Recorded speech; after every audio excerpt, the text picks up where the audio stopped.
tertúlia. Meu boa tarde a todos. Hoje é dia 14 de setembro de 2013. É um sábado. Nosso verbete é de número 2780. Ele tem 5 páginas, 42 logias e 13 máximos. E o tema de hoje é o autoconflito inflexológico da especialidade autoconsciencioterapia. E foi redigido pelo verbetógrafo já veterano, professor Alexandre Nonato.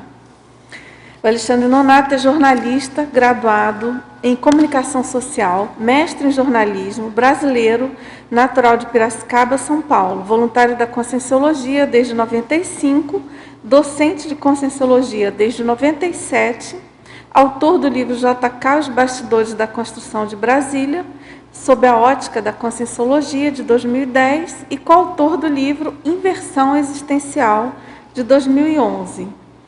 E ele é tenepsista desde agosto de 2010. O autoconflito inflexológico é a tensão intraconsciencial derivada de antagonismos, contradições e lacunas entre o holopensene da consim, inversora ou não, e os fundamentos técnicos da invexis. A falta de retilinearidade autopensênica inflexológica, o materpensene pessoal inflexológico. A necessidade de autoenfrentamento ignorada. A autoinsegurança quanto aos fundamentos da invexis. O cotoveloma pessoal quanto aos fundamentos da invexis. A dispersão consciencial geradora de altos conflitos. A vontade fraca para executar o prioritário, a manutenção do status quo. A diminuição da deturpação da autoimagem através do curso Consim Cobaia, a eliminação de distorções cognitivas através da consciencioterapia. Os resultados evidentes na proexis pessoal do inversor, comprovando a eliminação de autoconflitos inflexológicos. A pressão extrafísica dos assediadores do passado. Os efeitos inestimáveis das autorretrocognições sadias precoces do inversor. As dinâmicas parapsíquicas contribuindo na melhoria constante da autocrítica. A cosmoética pessoal enquanto fator essencial de rapport com os amparadores extrafísicos. Agora, aqui na argumentologia, nós chamamos a atenção para algumas listagens. Tem a primeira com 4 tipos de consins manifestadoras de autoconflitos inflexológicos. E tem uma outra com 14 possíveis conflitos da consim quanto à técnica da invexis. Tem também o item reações com 13 tipos de reações quanto à reciclagem intraconsciencial. E na acabativa, na remissiologia, nós destacamos então bilibertação inversora, invexofobia, invexograma, postura antivexis e recim inflexológica. O autoconflito inflexológico é efeito da falta de posicionamento cosmoético e da autopercepção deficiente da antipodia entre a manutenção do purão consciencial e os desafios da invexis. Na questionologia, você já teve algum conflito inflexológico? Quais estratégias utilizou para superar tal problema? E na bibliografia específica, nós temos 2 fontes bibliográficas. Agora, aqui na mega-análise do João Paulo, dos 20 itens, contradição, vitimização, autoassédio, incoerência, infantilismo, antagonismo, autoabsolutismo, autocorrupção, autoinvexometria, autodiscernimento, autocontrapensene, prioridade, paradigma, autocrítica, decidofobia, invexologia, definologia, proexologia, cosmoeticologia e autoconsciencioterapia. Agora, professor Alexandre, antes de entrarmos aqui, já tem algumas perguntas de teletertulianos, eu gostaria que você falasse um pouco sobre esse tema, a escolha desse tema, porque para quem não está muito afeito aos estudos da invexologia, para quem também não é inversor, no meu caso, eu tenho essa curiosidade, você acha isso é um tema recorrente? O que levou você a escrever sobre esse... É um tema muito corrente entre os inversores? Você acha que é mais entre os reciclantes? Como você vê isso hoje na CCCI e o que levou você, então, a escrever esse verbete? Certo. Bom, boa tarde a todos. Prazer estar aqui mais uma vez. E esse tema, na realidade, foi um ponto curioso, porque é claro que todos nós temos os nossos autoconflitos, né, de várias naturezas.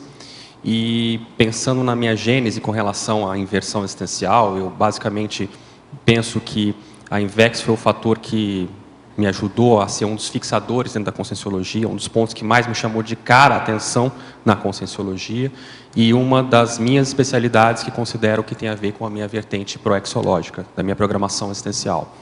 Então é interessante porque eu considero que eu cheguei à Conscienciologia em função de já fazer a inversão existencial intuitivamente.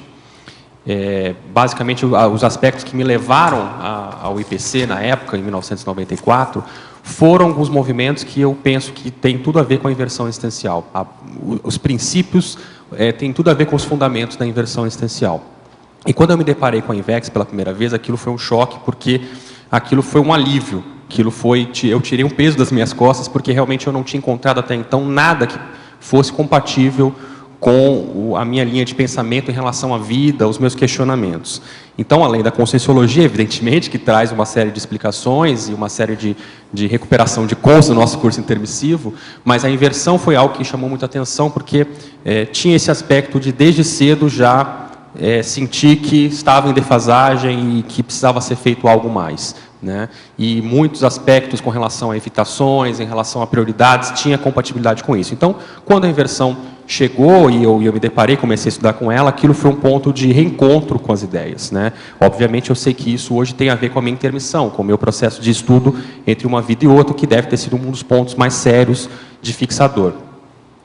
E aí vem, né, evidentemente, a minha relação com o livro Inversão Existencial, com a Sinvex, com a fundação dessa instituição, né, quer dizer, todo o meu histórico mostra a minha relação forte com a inversão existencial.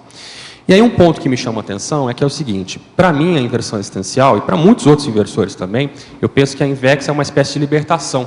Então aquilo é um alívio, é uma coisa que não traz um peso, embora aparentemente você tenha alguns aspectos que a gente até discutiu no verbete do INVEXograma, né, que às vezes pode parecer um certo peso, um certo limite, mas que na verdade é um autossacrifício válido, evolutivo, né? E para minha surpresa, né, a minha percepção inicial era, bom, se eu sou assim, obviamente que os demais também são assim, que estão optando voluntariamente por aplicar uma técnica evolutiva, porque tem curso intermissivo e tudo mais.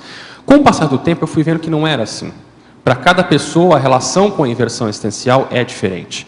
E aí, evidentemente, como já tenho aí quase 20 anos de aplicação da técnica da INVEX, passando por diversas instâncias, a gente começa a ver o histórico de vida de cada pessoa e você vai vendo quem vinga, quem não vinga, quem dá certo, quem não dá, quem acaba optando por deixar para trás, ou quem acaba entrando num acidente de percurso, enfim, em função, muitas vezes, dessa falta de autoposicionamento em relação à técnica, desse mais ou menos em relação à técnica. Então, esse autoconflito invexológico me chamou a atenção por causa disso. Na realidade, a questão de autoconflito é um tema que todos nós devemos avaliar os nossos casos, né? Mas com relação à INVEX, eu devo dizer que eu não tive muito problema em relação a isso. Para mim, a INVEX foi uma libertação e foi algo que me ajudou profundamente. Sou muito grato com a técnica da INVEX, por tudo que fez de recuperação de cons comigo. E não é algo que me gerou conflitos nesse nível que eu estou colocando aqui, mais do ponto de vista nosográfico, de mexer com valores. Alguns conflitos até positivos, o desafio da desperticidade, o desafio da tenepse, o desafio do epicentrismo, o desafio de outras coisas, né? E, então, na verdade, o que me chamou a atenção foi realmente isso, porque eu não entendi a razão de alguns, né, eu não sei dizer a proporção que são, mas, evidentemente, existe uma proporção razoável de pessoas que optam por praticar a técnica da INVEX, mas que ao que você começa a ver, ao conviver mais com a pessoa, ao você ver alguns questionamentos e tudo mais, você nota um certo incômodo com algo com relação à técnica. E isso diz respeito principalmente a algum valor pessoal que a pessoa não quer abrir mão, e aí eu acho que a questão não é nem aqui do certo e errado, porque a técnica da INVEX é uma opção, mas o principal é com relação à pessoa tentar levar no mais ou menos e tentar customizar a técnica para ela. Ou fazer o famoso jeitinho, O né? jeitinho, Dar um jeitinho, né? Fazer um negocinho e tudo mais. E, na realidade, esse é um problema, porque já é difícil você praticar uma coisa, a técnica, você ser autêntico, bancando a Invex com autenticidade. E a pessoa tentando forçar a barra para tentar ser algo que ela não é muito mais difícil. Então, foi esse o ponto que eu comecei a observar, e eu trouxe para debater esse tema justamente em função disso, porque esse é um ponto que a gente começa a ver que, às vezes, o autoconflito invexológico em si, eu não vejo que ele seja negativo em si, mas a manutenção dele, sim, é negativa. Se a pessoa não encara, não enfrenta, não observa, não vê qual é o ponto de incoerência, isso sim é negativo, né? Acho que isso pode aparecer desde que a pessoa realmente leve para a sua autopesquisa e, de repente, ela vai até optar por não aplicar a técnica da Invex, mas vejo que falta muito essa autenticidade, esse posicionamento com muitos casos, entende? Assim, o que eu quero realmente para a minha vida? E bancar a coisa. Porque aí isso acaba gerando um processo de antagonismo com relação à conscienciologia, com relação à técnica, né? Então, a gente observa pela internet da vida, né, dezenas de casos, né, de pessoas antagônicas aos processos da conscienciologia, e um dos pontos que mais gera antagonismo é a técnica da Invex, em função do desafio que é radical. A técnica da Invex é uma técnica muito radical, né? Então, mas radical no sentido de positivo, né? Radical no sentido de que ela é uma técnica que desde cedo visa a pessoa atingir resultados evolutivos, e para isso a pessoa tem que abrir mão de muita coisa. Então, na verdade, o ponto principal dos que eu vejo é esse, trazer à tona essa discussão, porque a gente observa muitos casos de colegas, né, com quem a gente tem muita afinidade e tudo mais, que a pessoa lá atrás já começou a mostrar indícios disso, e vai passando os anos, e aí a pessoa não vai se dando conta do quanto isso contamina ela do ponto de vista da programação existencial, do ponto de vista dela fazer mais coisas, e sendo que ela poderia simplesmente ter uma maior autenticidade de posicionar-se o que ela quer em relação à vida. Que tipo de vida ela quer levar? Ela quer aplicar realmente a inversão? Ela está forçando a barra? Né? Acho que é uma questão de autoposicionamento. Essa autenticidade, acho que falta um pouco ainda, né? Da pessoa realmente bancar o que ela quer. Não. Se é o problema dela com relação à maternidade, se isso é uma coisa muito importante para ela, posicione-se. É um problema seu, arque com as consequências disso. Mas não tente forçar a barra com relação a isso com a inversão existencial. Então, você vai estar abrindo a mão de uma técnica evolutiva para estar seguindo um sonho, um valor importante, etc. e tal. Agora, o que a gente observa quando isso começa a tentar forçar a barra para customizar, para fazer algo, né, pessoal, isso gera conflitos maiores e problemas mais sérios com relação ao andamento, ao desenvolvimento dela. Então, esses são pontos que eu vejo, assim, sabe, do principal que me motivou a gerar esse debate, justamente para começar a ver, a gente começar a pensar, levar para a autopesquisa, cada um de nós, o quanto que isso aparece, o quanto que isso manifesta, né, e começar a trabalhar com isso. Claro, né? Porque o quanto isso deve atrapalhar aí o pleno, né, a plena atuação da pessoa que continua na CCCI. Exato. E que pode culminar com uma mini dissidência, né? Exato. E mais uma vez falando, eu não vejo isso em si negativo. Claro. Se a pessoa leva isso para autoconsciência-terapia, Sim. por isso que a especialidade aqui é autoconsciência-terapia e não invexologia. Porque esse é um problema, antes de mais nada, de autoconsciência-terapia. A pessoa tem que se enfrentar, tem que ver o que está gerando incômodo e se posicionar. O próprio princípio da descrença, né, de certo modo, ele gera algum tipo de dúvida, de questionamento que pode entrar nessa linha de algum conflito saudável, vamos dizer assim, passageiro, que seja tratado e, enfim, encaminhando a pessoa. Exato. Né? E a técnica da Invex, ela é bastante normativa, né? Então ela traz princípios muito específicos, e isso gera uma certa dificuldade, porque ela é muito específica. Então é diferente de outros princípios mais filosóficos da conscienciologia, que a pessoa vai entendendo aos poucos, vai vendo, é isso e tudo mais. A Invex tem um aspecto muito mais definitivo, né? Ou você é, ou você não é. Ou você está fazendo, ou você não está fazendo. E aí? Né? Então isso gera pode gerar esses incômodos, né? Isso nem sempre é bem compreendido. Muito bem. Vamos então, temos aqui algumas perguntas já, deixa eu iniciar. Na taxologia,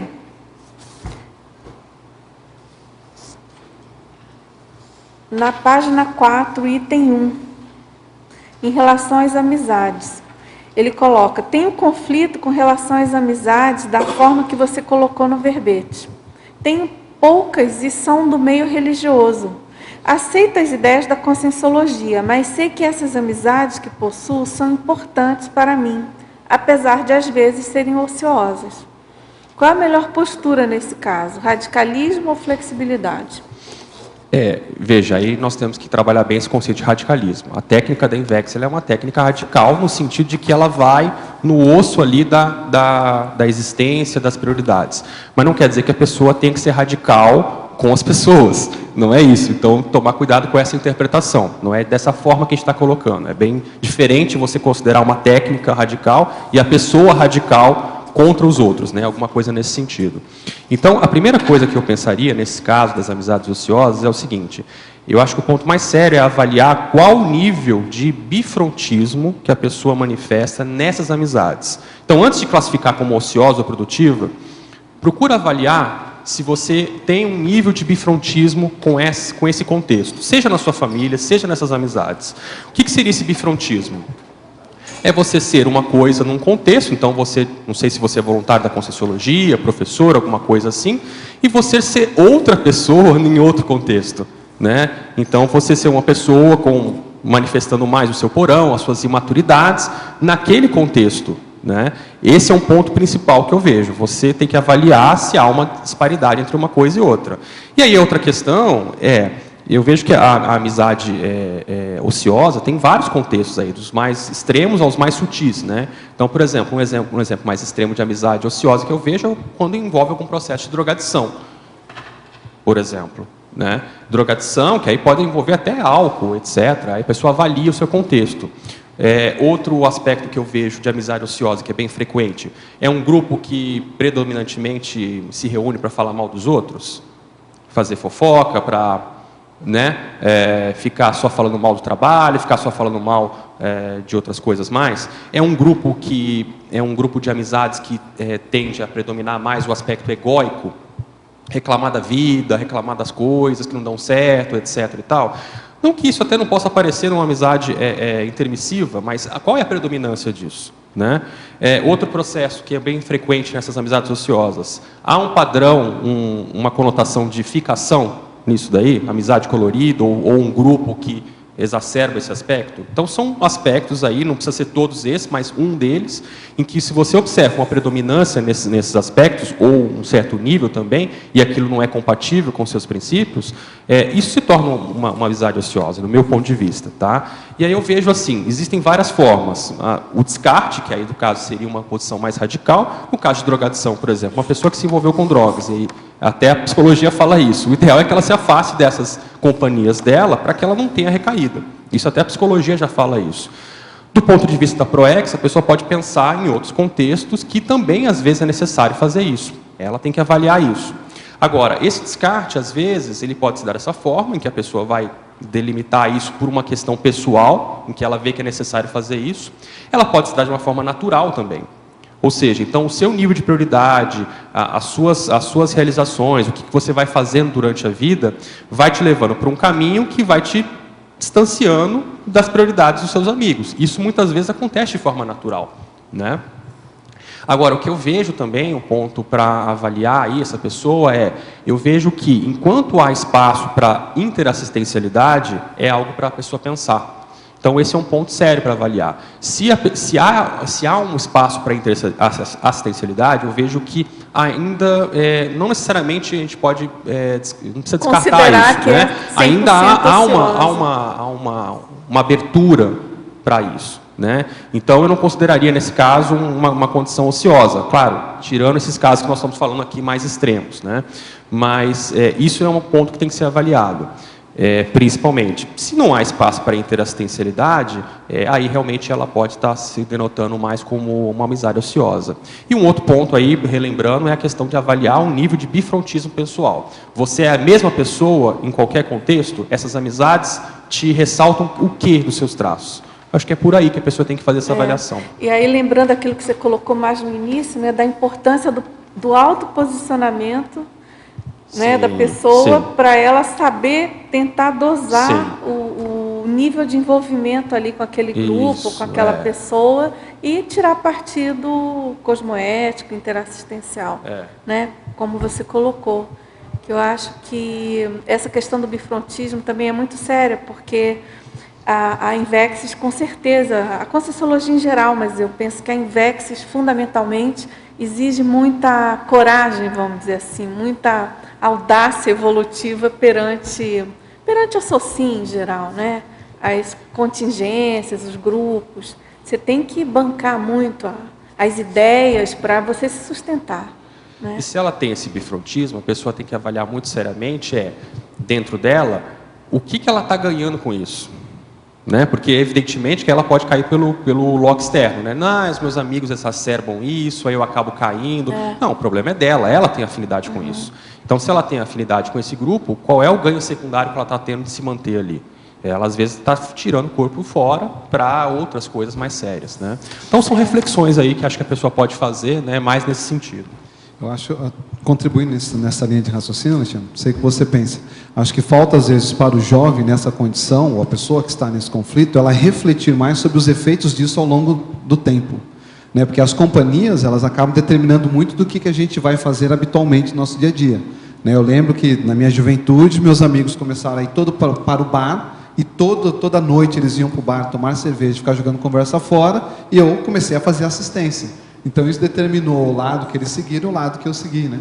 E, às vezes, a pessoa não para fazer essa reflexão sobre qual é o trajeto e aonde que isso vai dar, né? Que ajuda a pessoa a tirar um pouco esse peso emocional. Isso que você está falando, né, é até o exemplo do descarte natural. Né? Quer dizer, você vai priorizando determinadas coisas e o grupo vai se mantendo naquele padrão e, naturalmente, isso vai acontecendo. Né? Em alguns casos, às vezes, vai ser necessário aquele descarte realmente de fazer uma ruptura. Porque, às vezes, a situação é tão anticosmoética que aquilo realmente precisa ser feito isso. Né? Mas, realmente, é um ponto aí para se pensar em relação a isso. Né?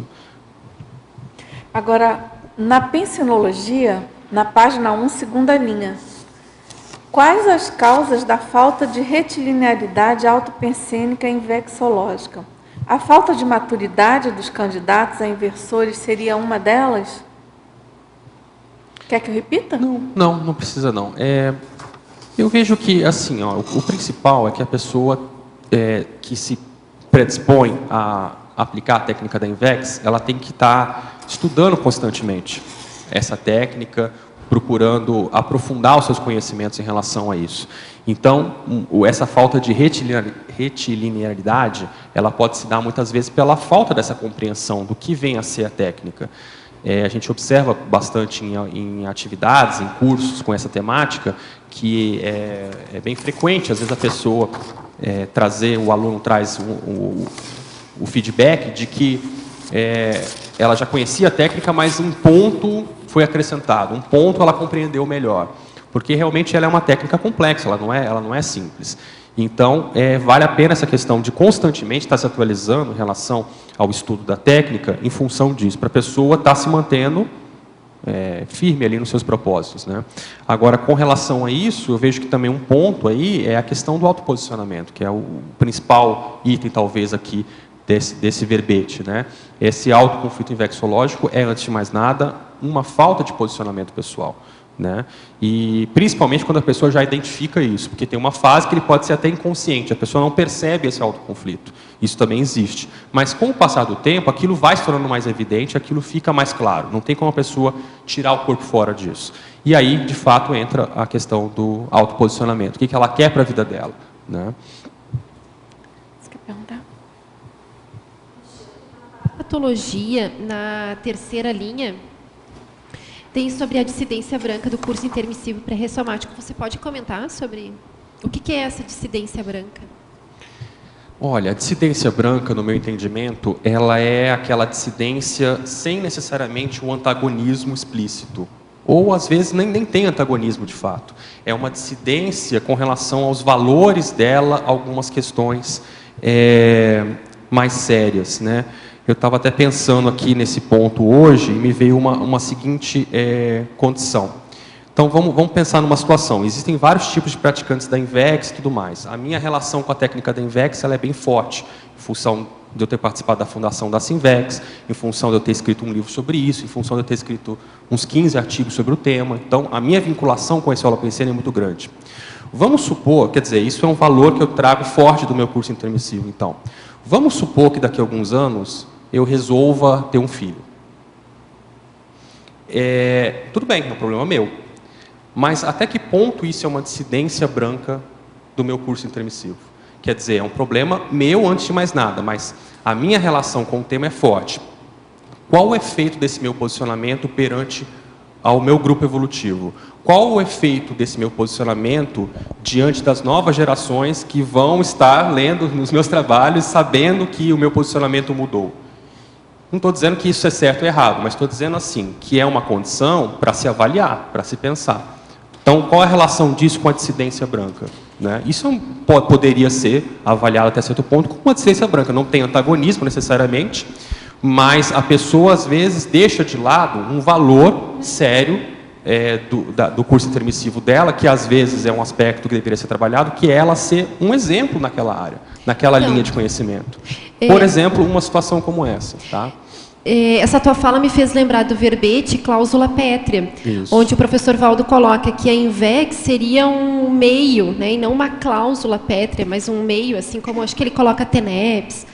No teu caso, né, você se colocando como cobaia, como você tem um vínculo forte com a Sinvex, com a técnica, pode ser que isso seja uma cláusula pétrea. E eu penso que até mesmo... acho que o Felipe não está aqui, mas, de repente, até dentro da cláusula pétrea também, a técnica ela faz parte, né, das cláusulas pétreas da Proexis dele. Veja, esse, o que eu trago aqui, né, porque justamente estava pensando sobre isso hoje aqui, justamente. Eu peguei hoje aqui, né, de manhã, e um dos pontos que me chamou a atenção foi esse ponto, e eu comecei a pensar em situações de exemplo nesse sentido. E, para mim, essa dissidência branca é aquela mais sutil, é aquela que não aparece, é aquela que a pessoa está até seguindo o seu trabalho aí e tal, tranquilo, numa boa, mas, às vezes, um ponto que tem relação com o papel dela, que ela trabalhou no curso intermissivo, às vezes a pessoa tirou, é uma opção deficitária. Né? E aí isso precisa ser avaliado com muita calma, porque cada caso é um caso, não dá para você generalizar em situações como essa. Você pega o próprio caso do professor Valdo, que também optou pela paternidade mais tarde, os amparadores chegaram, fizeram a proposta, etc. e tal. Mas veja como são pontos e decisões muito sérias que a pessoa tem que avaliar com muita calma. Porque, querendo ou não, uma decisão dessa gera um efeito. Gera um efeito não só nela, gera um efeito nos outros. Né? Então, isso é um ponto que eu considero bem sério para se pensar aqui. Em cada um de nós começar a avaliar esses pontos. Né? Agora, Nonato, você falou aí da questão de valor, a INVEX enquanto um valor para a Consim. O que mais você pode explorar nesse sentido, mostrando que a INVEX, como que os jovens podem assumir essa questão da INVEX como um valor para si? E, portanto, sendo um valor, isso diminui os conflitos.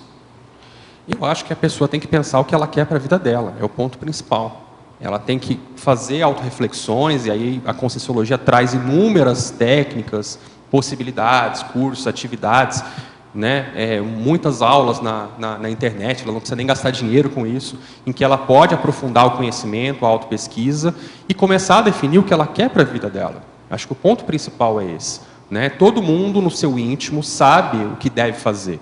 Talvez não saiba, né? Por exemplo, eu vou pensar assim, nossa, há 10 anos atrás eu não me imaginaria fazendo várias coisas que eu estou fazendo hoje, dessa forma. Algumas coisas sim, outras não. Mas, do ponto de vista imediato, todo mundo tem uma noção do que deve fazer. Né? Então, a gente sabe qual é o próximo passo, minimamente. E esse é o ponto que eu acho que as novas gerações têm uma certa dificuldade com isso, em função de uma dispersão com iPhone, iPad, redes sociais e tudo mais. E é uma geração com um perfil diferente e que, às vezes, você percebe essa dificuldade da pessoa focar mais nela mesma. Né? Até estava ouvindo uma pessoa falar sobre isso, né? Uma pessoa que é especialista em redes sociais, internet, falando que as gerações novas, uma das percepções que se vê eles têm dificuldade desse momento de isolamento sadio, de um momento solitário de introspecção. Porque você pode estar o tempo todo com o seu celular, com a internet, plugado, e você está pensando em algo, plugado, conectado e tudo mais, mas você não se depara consigo mesmo. Então, isso gera dificuldades. Por quê? Você não percebe mais como você está se sentindo, você não percebe mais como você como que você está dentro de você, né? Esse contato íntimo. E isso eu vejo que é uma dificuldade em muitos da nova geração, de separar isso. Por quê? A partir do momento que você perde o contato consigo, né? Como que eu estou me sentindo agora? Você não para nem para pensar nisso? É uma dificuldade. Como é que ela vai pensar no que ela quer para a vida dela?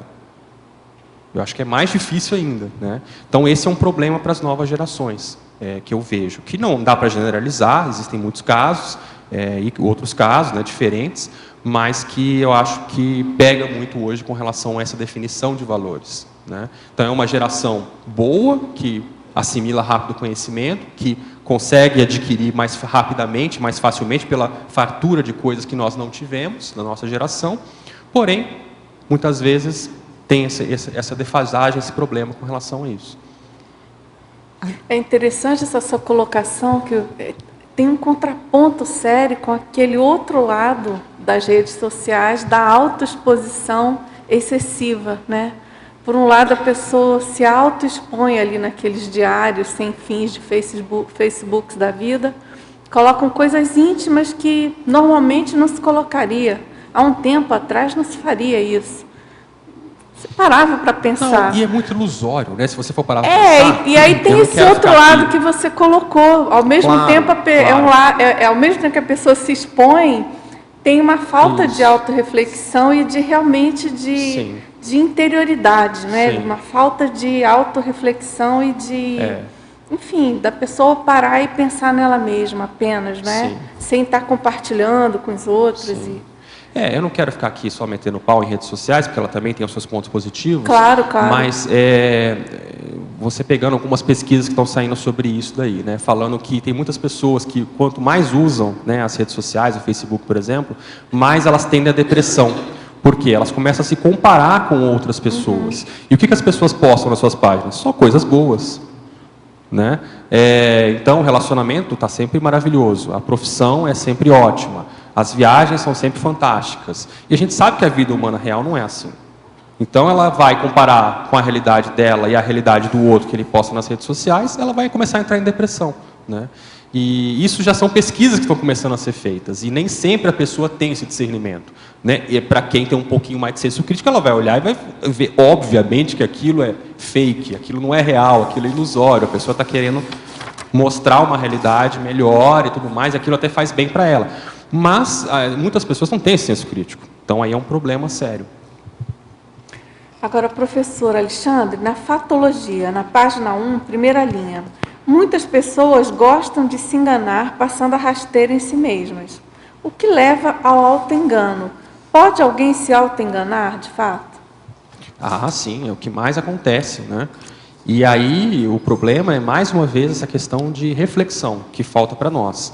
E não só reflexão, mas em alguns momentos da nossa vida a gente chega em alguns pontos, em alguns momentos em que às vezes falta uma ajuda externa, alguma questão, e aí entra a consciência terapia, o consciência cobaia e tudo mais, que pode ajudar nesse sentido, que são os nossos limites de percepção, né? Então, em alguns momentos críticos, vale a pena a pessoa utilizar desses recursos como ajuda externa, do ponto de vista de ampliar a visão de conjunto dela, que às vezes nós temos limites de visão, né?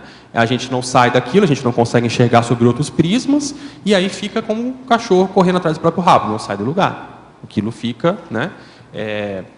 Então, eu vejo que é um ponto nesse sentido. E os autoenganos existem demais, né? Existem demais em função disso, em função dessa falta de autorreflexão, né? A nossa vida ela é muito corrida, muito agitada e tudo mais.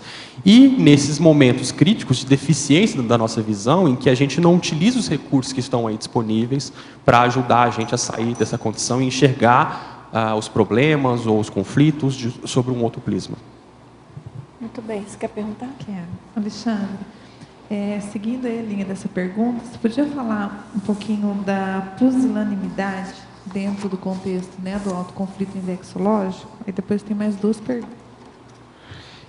Eu acho que isso tem profunda relação com a falta de autoposicionamento. É justamente isso, né? Então a pessoa vai levando, vai empurrando com a barriga, aquele autoconflito, né? No caso da inversão existencial, algum incômodo com relação à técnica, seja a pessoa inversora, ou seja a pessoa reciclante, ou outra pessoa, né? E é isso, quer dizer, a pessoa, por algum ganho secundário, ou porque não querer mexer, não enfrentar aquela situação, essa pusilanimidade é o quê? É uma covardia. A pessoa não enfrenta a situação de frente, ela não encara e tenta resolver aquilo, né? Então, esse é um problema. E aí geram todos aqueles problemas que a gente estava comentando aqui, né? A pessoa vai numa bola de neve, algo que poderia ser até positivo, um autoconflito, que a pessoa vai mostrar uma faceta dela que ela precisa mexer, trabalhar, mas se ela vai empurrando com a barriga e ela é pusilânime, o que vai acontecer é que, em muitos casos, isso vai alimentando um lado pior dela. Então, aí vem os antagonismos, aí vem os contrapensenes, aí vem o Locke externo, que ela começa a botar a culpa, né, no outro, de fora, que ela não enfrenta, ela não quer enfrentar ela mesma, ela está numa atitude covarde. Então, na hora que ela se sente encantoada, incomodada com aquilo, o que ela faz? Ela começa a culpar o externo, Locke externo, né, e aí começa a predominar aqueles pensenes antagônicos, e aí o assédio se instala nela de uma maneira mais forte, né, em função dessa abertura que ela dá. Então, é um problema essa questão da pusilanimidade, é um traço bem complicado, e aí que se manifesta nessas situações aí de autoconflito, que a pessoa mantém esse padrão. Eu acho que ele está ligado ali a outra notação que eu fiz, a personalidade de difícil convivência, né? Tá diretamente ligado. E você tem alguma dica, não sei se já passou por alguma experiência da melhor forma da gente, enquanto inversor, se manifestar sem, às vezes, agredir pelo próprio contexto da pessoa, né? Que tem ali o temperamento difícil, não consegue compreender a técnica, ou tem até alguns antagonismos. Tem alguma dica, assim, dentro da sua especialidade, dos seus estudos, sobre qual a melhor forma de agir diante dessas pessoas? É bem difícil. Ou é melhor não agir, não fazer nada? Porque assim, o problema nesses casos dessas pessoas é que justamente essas pessoas não enfrentam a sua condição. Então, às vezes, você vê vários casos. A pessoa, às vezes, no contexto de trabalho, já saiu de vários empregos em função disso. No contexto de dupla evolutiva, já encerrou vários relacionamentos em função desse problema de convivência. Na faculdade, já teve problema com vários professores, né? Então, não necessariamente tudo isso junto, mas, às vezes, tem um perfil que mostra que a pessoa vai batendo de frente com todo mundo, e o problema nunca é com ela, o problema é com o outro, né? E aí, enquanto não vem essa saturação, né, aqui que é um outro ponto que é comentado anteriormente, a saturação dos autoconflitos, é complicado, porque a pessoa não dá abertura para ela perceber que o problema é com ela, né? Ela tem essa dificuldade. E aí realmente é complicado, porque aí você vê em algumas situações, os casos mais extremos são os casos AVA, são os casos de situações em que às vezes tem que ter uma interferência mais séria para dar um impacto na pessoa maior, né? Dentro dessa questão, você acha que essa postura de empurrar com a barriga é o que alimenta o culto ao autoconflito? Porque tem pessoa que cultua, né, o autoconflito. Ela sempre está com um dilema. Você encontra com ela há 10 anos, ela está com um dilema e aquele dilema nunca se resolve. Parece que é um ser, um ente que ela vai cultuando ao longo do tempo. E o que você vê assim que pode estar por trás, além desse... Olha, Marcelo, acho seria não querer enfrentar os assediadores? Porque eu fico pensando, aquilo dói para a pessoa, tem um custo, né? Não é só que ela gosta daquilo. Marcelo, eu acho que é muito complexo, assim, sabe? Eu vejo vários casos, situações, né, e até na autopesquisa mesmo, assim, acho que cada um pode avaliar, e as situações variam muito, assim, né, as causas. Então, muitas vezes, o problema dela é essa pusilanimidade, ela tem uma dificuldade em se enfrentar, de ver as coisas como realmente são, as coisas em relação a ela mesma. Muitas vezes pode haver uma certa deturpação da autoimagem, então ela tem uma visão mais trafarista, mais pessimista, mais carregada em relação a ela mesma, né, também. Enfim, então por isso que o ponto que foi colocado aqui, algumas questões, frisando essa questão do Consciência Cobaia, da Conscius, do conscienciograma e da consciência terapia, da autoconsciência terapia e da própria OEC, que está aí para ajudar nesse sentido, porque isso daí são pontos que vão ajudar ela a identificar mais claramente esses elementos, sabe? Porque mesmo a gente convivendo com a pessoa, às vezes é difícil a gente identificar qual é o ponto de fato real que pega com ela, né? Então, e cada caso vai ser um caso, cada caso é uma situação diferente. Às vezes a situação ali que está pegando é o assédio do passado. Ela tenta assumir alguma coisa, ela vê o ponto da ProEx dela, está com tudo, dali a pouco passa a rasteira nela, os assediadores, né? Ela cai num traço, num trafar, ela vê uns pontos e ela cede à pressão e aí pronto, ela recua. Então, são muitas situações que eu vejo assim e que é difícil generalizar. Mas acho que o ponto mais sério aí disso tudo é, se a pessoa se vê nessa situação, seja num nível mais extremo, ou seja num nível mais sutil, é interessante ela pensar nessa condição, com sincobaia, OIC, autoconsciência terapia e as atividades que permitem também, outras atividades que permitem ela expandir mais isso, porque ela só tem a ganhar, né? E não deixar chegar numa situação extrema, né? Porque aí, se ela chega numa situação extrema, é muito complicado, ela já poderia ter abortado positivamente essa situação, né? Então, eu vejo que é positivo ela pensar nesses pontos, não deixar chegar num nível extremo, onde vai, às vezes, ter uma situação que já criou uma antipatia maior, uma limitação, uma impossibilidade dela interagir com um grupo, alguma coisa assim, né? Um estigma maior, né? Uma situação como essa, né? O autoconflito é uma coisa, quando fica no alto é uma coisa, na hora que começa a envolver uma personalidade de difícil convivência, já é outro patamar, porque ela começa, o autoconflito dela já externaliza na convivência, né? E aí pode chegar a uma situação de estigmatização, de alguma coisa mais séria, que não precisaria chegar nesse ponto, né?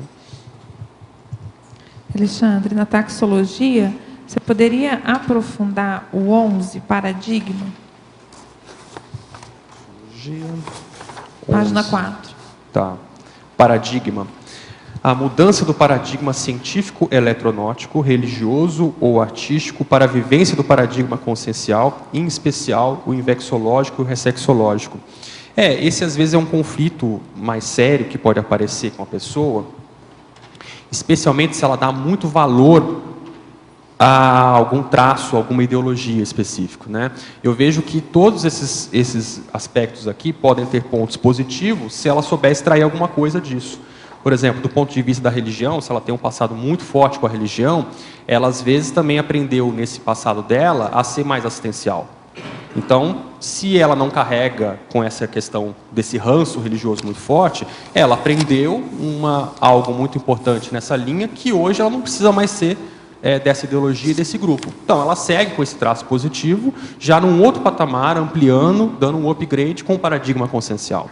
O problema todo que vai aparecer é quando a pessoa ainda carrega com esse ranço de uma maneira muito forte, até às vezes defendendo um pouco isso. A mesma coisa pode aparecer no lado artístico, que tem a questão da criatividade, da questão da pessoa ser mais extrovertida, e uma série de outras características que ela pode desenvolver nesse lado, mas que às vezes ela ainda carrega um pouco na defesa desse paradigma, entendeu? Sendo que algumas coisas são indefensáveis, já são descartáveis e tudo mais.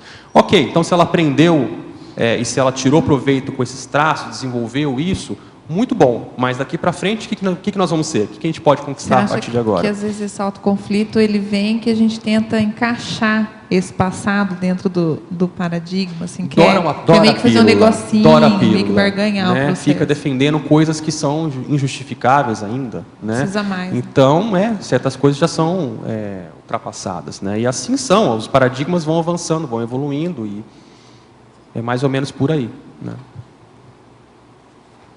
Porque nessa questão de paradigma, eu estou lembrando aqui de um caso, a gente eventualmente tem na solicitação dos títulos, né, dos verbetes, essa questão de envolvendo mudança de paradigmas de algum assunto colocado na SOCIM.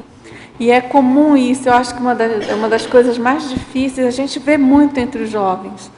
Essa dificuldade, assim, é notório assim, que ali está uma fase de compreensão maior de como que a Conscienciologia abordaria aquele tema e a pessoa se readaptar àquela nova condição, né? E aí fica aquela questão da defesa de assuntos que são úteis para a SOCIM, claro que são. São assistenciais, claro que são, mas será que são para um intermissivista? Né? Aí entra aquela famosa frase, isso ainda é para mim, né? Que é bem nessa linha aqui do autoconflito. Né? A gente, eu pelo menos via bastante isso no Greenvex, né? Por exemplo, na fase lá em São Paulo, em outros contextos, que às vezes ocorria isso, mas é justamente essa fase de transição. A pessoa está tentando entender primeiro na cabeça dela para ela poder fazer o upgrade. Ela não conseguiu fazer o upgrade ainda. Porque você coloca aqui na fatologia o autoconflito invexológico na fase preparatória da proexis e o autoconflito invexológico na fase executiva da proexis. Isso, exatamente. Como é que você vê essa... Tem essas diferenças? São marcantes? Com certeza, como é que acontece? Com certeza. Uma coisa é na fase preparatória, onde a pessoa está se definindo o que ela quer para a vida dela, descobrindo os seus valores pessoais.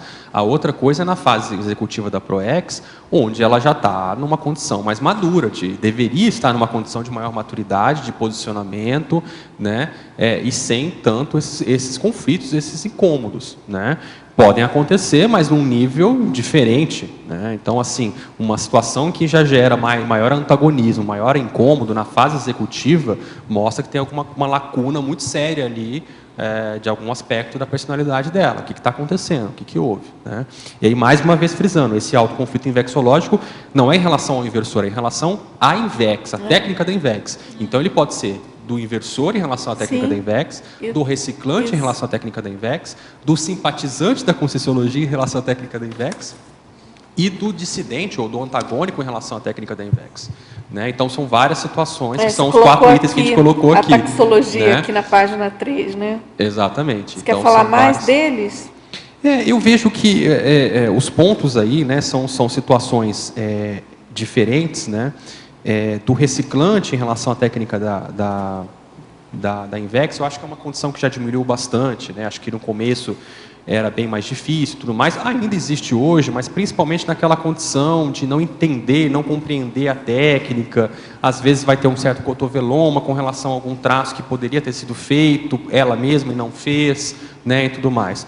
Mas eu acho que isso já diminuiu bastante. Já, né? Eu também acho tenho que essa sim. impressão. Eu tenho essa impressão também, né? Eu acho que isso daí já diminuiu, mas ainda existe.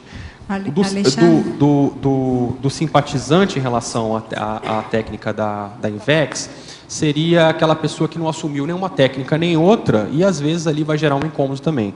E da outra condição, né, a pessoa que é antagônica ao paradigma consciencial, e a gente observa que a técnica da INVEX é um prato cheio para esse antagonismo. Né? É um dos itens mais, né, se você pegar os temas mais recorrentes de antagonismo entre as pessoas dissidentes e tudo mais, que criticam, né, a Conscienciologia, o ponto mais crítico, um dos pontos é a INVEX. E aí entra aquela questão da maternidade, né? Também muito frequentemente. Tudo, a deturpação das coisas, né? A questão de ser um cunho religioso, de formatar as pessoas e tudo mais e tal. O que, na verdade, falta vivência, né?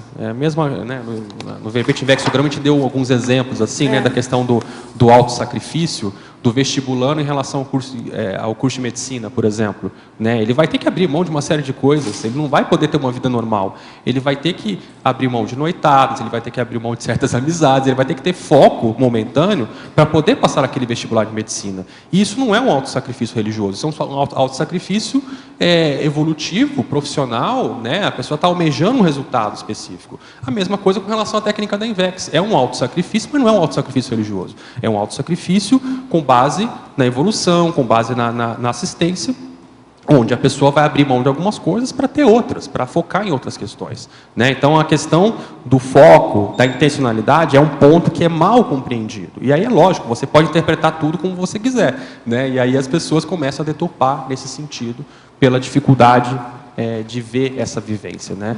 A gente observa, por exemplo, quem está aí mais firme, praticando a técnica da INVEX por muitos anos e tudo mais, das gerações primeiras aí dos Greenvex, são personalidades bem singulares. São personalidades com trafores, temperamentos muito singulares. Então, essa questão da formatação é uma falácia total. É só você pegar os casos práticos de situações aí que você vai ver que não há formatação.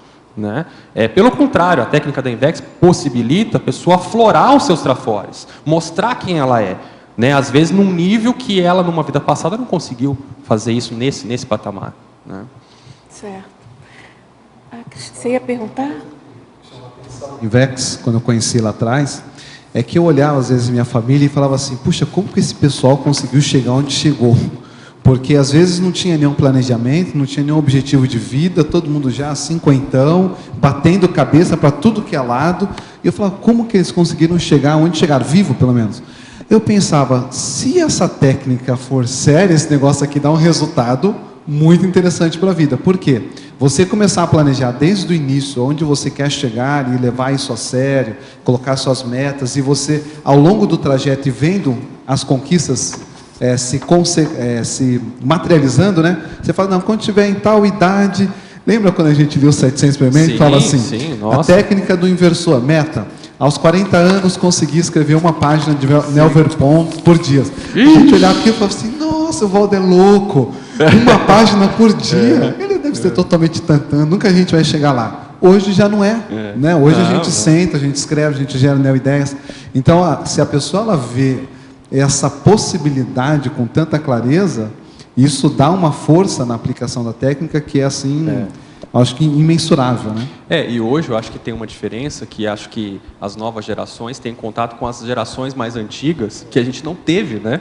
Que era um problema, a gente tinha, a gente só tinha o Valdo, né? Só patinava e ele. um ou dois gatos pingados pela frente, né? Assim, com uma idade mais avançada, mas que praticaram a inversão. E acho que essas novas gerações têm essa possibilidade de ver essa condição aí, né? Gente com 30, 40, até 50 anos de idade, praticando a técnica da INVEX aí firme, né? Com resultados e tudo mais. Agora, por outro lado, eu acho que eles ainda não aproveitam como a gente aproveitava o Valdo. Eles não aproveitam nem o Valdo e nem uma geração já de praticantes da INVEX. Eu acho que hoje eu vejo que a coisa está muito diluída, sabe, Marcelo? Então, hoje, naquele momento, o único espaço que você tinha para discutir inversão era o Greenvex, né, e o IBC. Hoje a pessoa já chega às vezes com a INVEX, mas ela já está ativa numa outra IC. Ela não passa necessariamente pela Sinvex, porque veio o proexológico dela em outro. Mas a pessoa está aí, às vezes a pessoa entrou pela Sinvex, entrou pelos cursos da Sinvex, mas ela já está ativa na frente de um trabalho aí em outra IC, né? Então tem esse ponto também. Eu concordo com você, isso existe, né? Assim, acho que pode ser melhorado muita coisa, mas de fato isso também é uma outra característica diferente do passado em relação a hoje, né? Enfim. Alexandre, ali na fatologia você coloca o autoconflito somático. Você poderia elencar os principais problemas que vocês já identificaram em relação ao autoconflito infecciológico, relacionado ao soma? Olha, eu vejo que assim, não são muito diferentes de alguns conflitos gerais, mas que eu acho que com a técnica da INVEX aquilo fica mais explícito com relação a algumas metas, algumas coisas, fica mais incoerente, né? Eu acho que a pessoa tem que avaliar aqui vários pontos, com relação, por exemplo, obesidade. Como é que é? Isso pode ser um autoconflito para ela, né? Como é que é isso? A pessoa está praticando uma técnica evolutiva, uma técnica da INVEX, começando desde cedo a mexer com isso. No entanto, ela está numa condição dessa? O que houve? Algum gap, alguma coisa teve, né? Então, só para você ter uma ideia, eu mesmo, há 3 anos atrás, eu estava acima do meu peso. Então, houve, pela primeira vez na minha vida, porque eu sempre fui muito magro, mas aí eu fiz uma avaliação física, eu estava já em sobrepeso, não era obesidade, mas eu estava começando a ficar em sobrepeso, né? Aí eu entrei em academia, estou fazendo hoje, estou me mantendo uma regularidade que eu não tive em muitos anos, desde que eu mudei para Foz do Iguaçu, e tenho procurado manter isso daí, né? Então, aí eu comecei a estudar mais, comecei a avaliar essa questão. Não adianta você só emagrecer, você perder gordura, você tem que também aumentar um pouquinho a sua massa muscular, né? Porque com o passar do tempo você vai perder isso também, né? Eu comecei a estudar mais a fundo isso, né? Que eu não tinha pesquisado isso. Vai levando, vai, tudo mais, né? Eu não tinha preocupação com o peso. E aí eu comecei a me preocupar mais com atividade física, com alimentação e tudo mais, porque aí você começa a ver que, né, seu corpo vai modificando. Mas eu vejo que isso poderia ter sido estruturado melhor, entende, no meu passado. Outra questão, sedentarismo, que é o ponto que eu estava mencionando aí. Eu vejo que, olha, eu tenho praticado atividade física regular nos últimos 3 anos, isso faz uma diferença muito grande, assim, acho que isso interfere demais na sua condição de ortopensenidade, na sua expansão com as energias, né? E eu vejo que isso daí é algo que deve ser priorizado pelo inversor o quanto antes, de uma maneira mais séria, assim, mais regular, entende? E a questão do sedentarismo pode sim ser um aspecto que prejudica nesses autoconflitos, na medida em que a pessoa está até intoxicada fisicamente, né? Como é que ela vai estar, então, resolvendo esses autoconflitos intoxicada fisicamente? E aí entra a questão da sexualidade também, acho que é um ponto que é uma questão que envolve aí o autoconflito somático, a questão dos impulsos sexuais dela, como é que ela lida com isso, né? E aí entra a questão da monogamia, da poligamia, da promiscuidade, dupla evolutiva, que é um outro ponto que eu mencionei lá atrás, como ela lida com isso, né? Outro ponto que eu coloquei aqui para reflexão, por exemplo, que acho que a pessoa tem que pensar, a pessoa gosta do corpo físico dela? Isso pode ser um conflito. Não, e não só isso, ela está resolvida com o gênero dela, vamos supor, mas ela gosta do corpo físico dela? A gente observa que, às vezes, a pessoa ela pode estar até, né, assim, levando a vida dela bem e tal, mas ela não é satisfeita com o corpo físico dela, esteticamente, por exemplo. E aí não é uma questão de vaidade excessiva, mas uma questão de bem-estar íntimo, né? A pessoa não é que a pessoa vai tentar ser um modelo internacional, mas ela vai, pelo menos, estar satisfeita com ela mesma, né, com relação a isso. Outra coisa, ela conhece os potenciais do corpo físico dela? Ela tem macrossoma? O corpo dela é diferente em alguma coisa? Quais são as reações do corpo físico dela? Então, são vários pontos que ela pode pensar e avaliar, e, eventualmente, algum desses pontos, se ela não reflete muito sobre isso, se ela não avalia, pode ser gerador de autoconflito. Ali, o soma dela, a relação com o soma dela, pode ser um elemento de autoconflito. Alexandre, só uma... Alô? Uma dúvida aqui nessa questão que você está comentando, né? Do autoconflito, né? Do somático. Essa questão que você comentou é uma coisa muito comum, né? É muito comum, assim, a gente falar sobre isso aí nos nossos cursos, mas você observa claramente, assim, a informação entrando no ouvido e saindo pelo outro, né? E é uma coisa, assim, que realmente a gente comenta muito. E você acha que, por exemplo, hoje, né, a gente está estruturando campos de infecciologia. Existe alguma estrutura, algo que você acha que poderia ajudar o inversor a se impactar mais com essa realidade? Porque é muito, assim, notório como a gente tenta falar isso nos cursos, só que não repercute.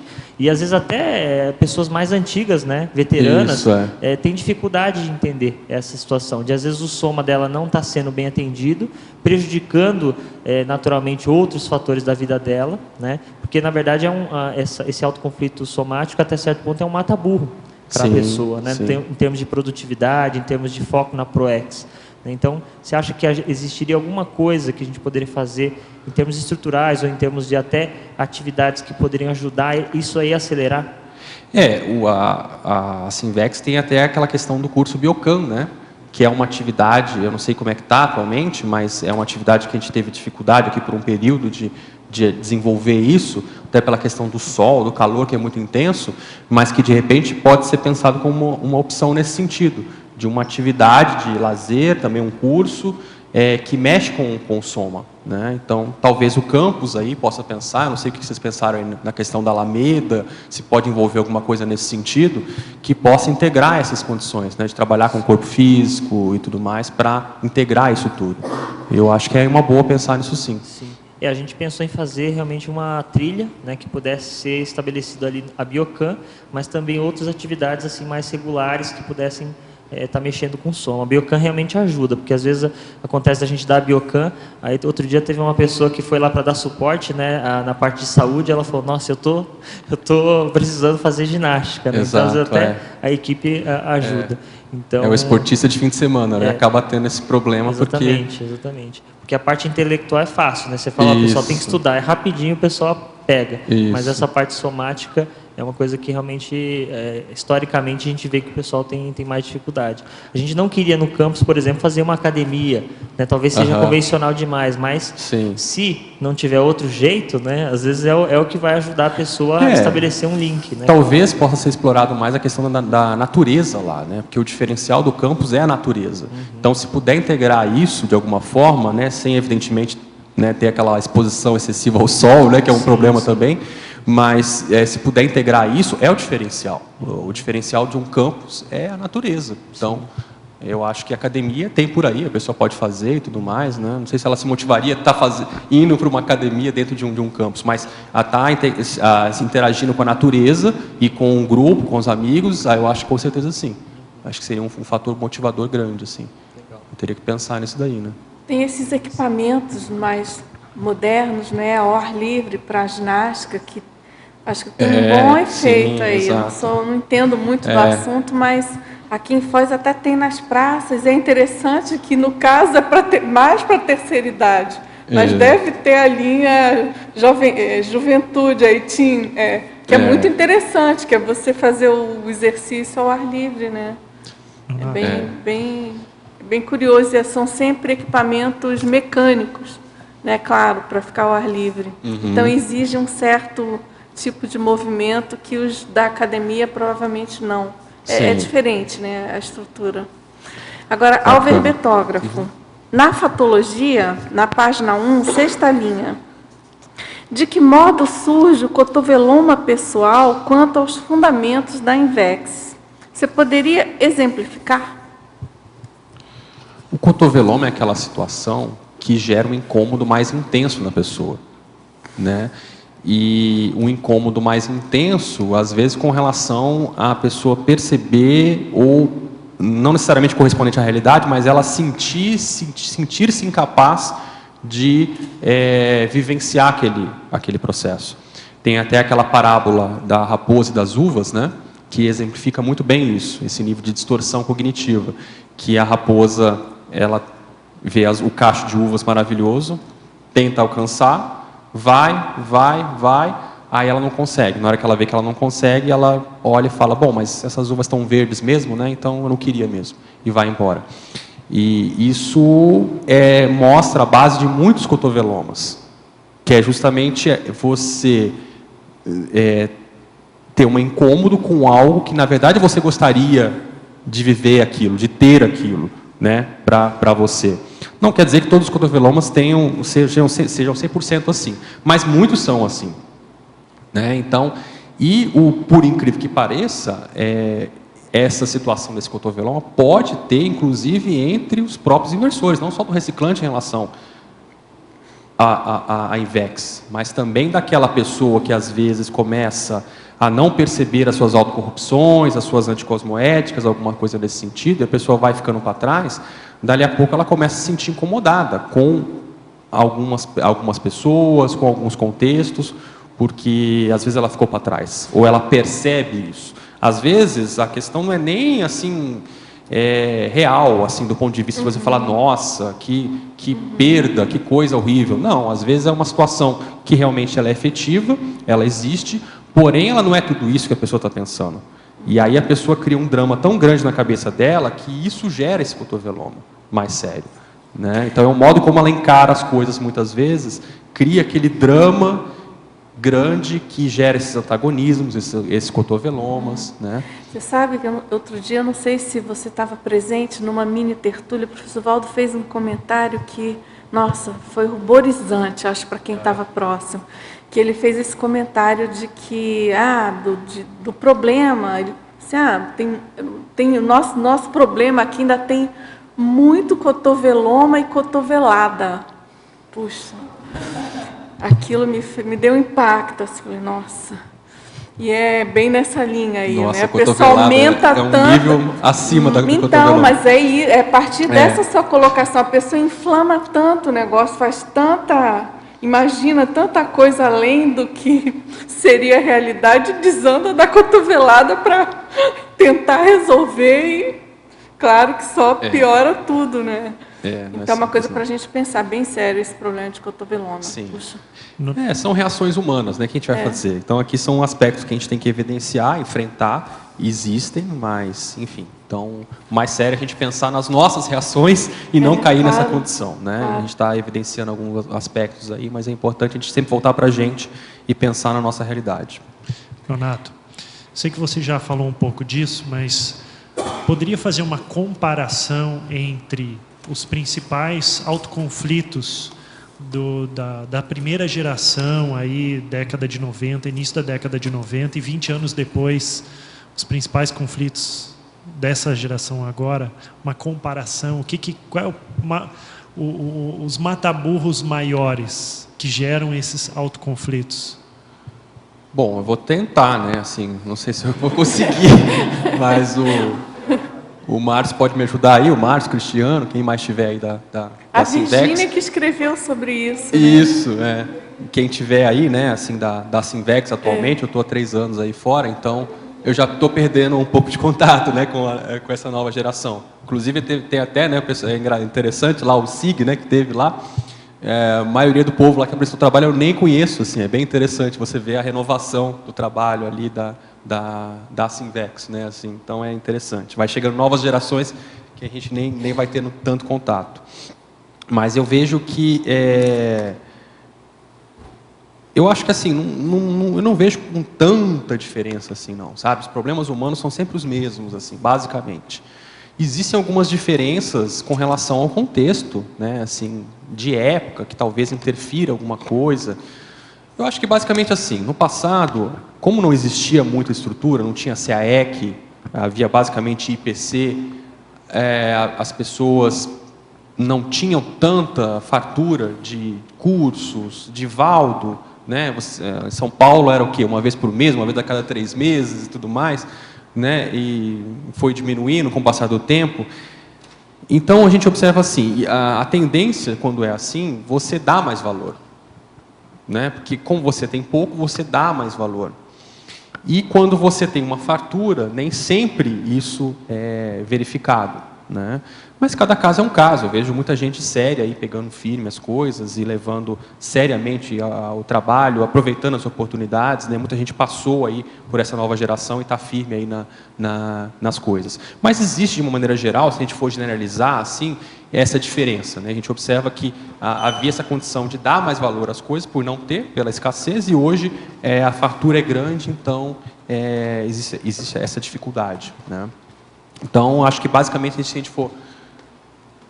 a Viviane está lembrando um ponto aqui, né, que talvez seja realmente, no contexto mesológico, isso realmente afeta o aspecto afetivo, da afetividade, da sexualidade.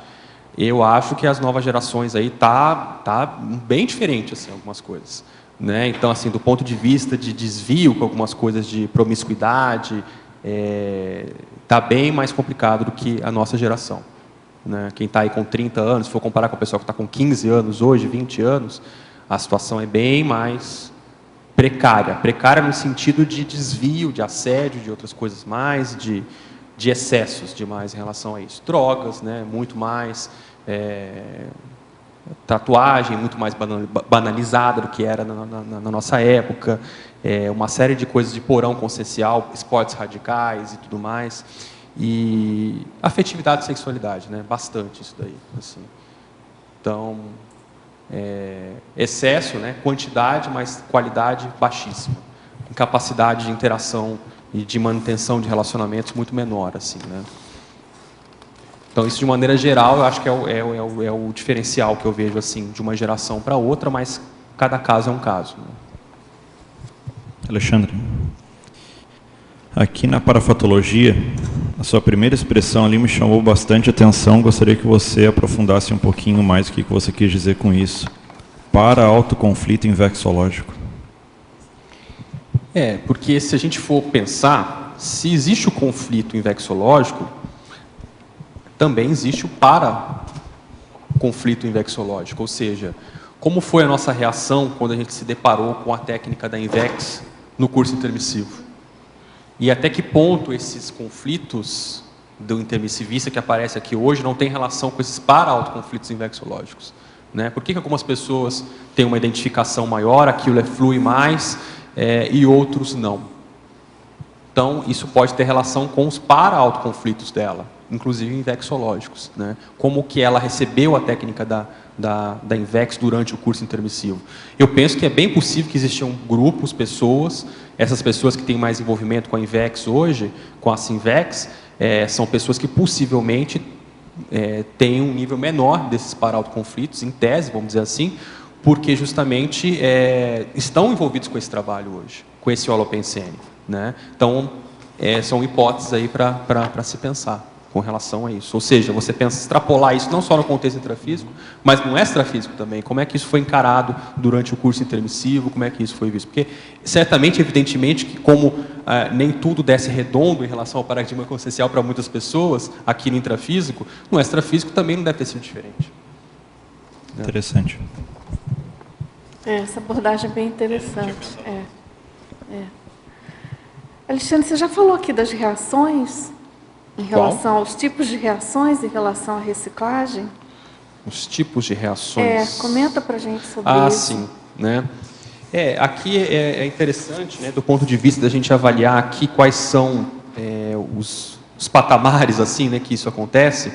Então, aqui fala dos 3 tipos de reações quanto à reciclagem intraconsciencial nesse contexto do autoconflito invexológico. Então, a gente tem o primeiro nível aqui, que seria o nível da autocorrupção, em que a pessoa ignora o autodiagnóstico, né, e evita pensar sobre o problema numa condição de clara autocorrupção. Então, é um primeiro nível em que a pessoa não quer nem saber daquilo.